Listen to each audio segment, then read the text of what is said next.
Some people say them don't like dancehall music, and they're Jamaicans.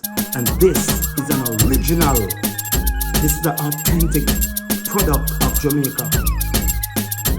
This is Peter Gracey, poet and author, and in collaboration with Jamaicans.com, I bring you this piece I wrote called Dancehall Music.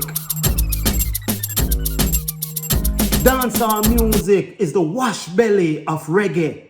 That's why it seems so rotten and spoiled. So I don't want you put down dancehall music, you know. Dancehall is just reggae as a little child.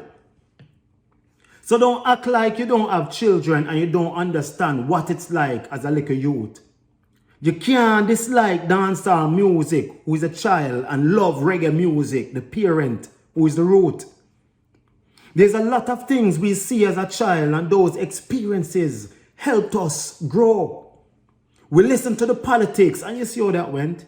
And we do the things that we were shown. Dancehall music has done the same. It's a reflection of how we ghetto youths in Jamaica grow.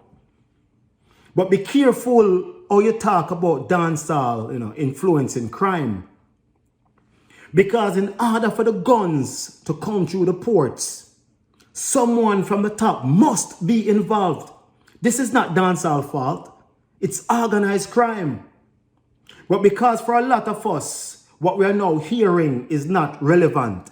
We criticize our kids, and that's hypocrisy. And that's not fair.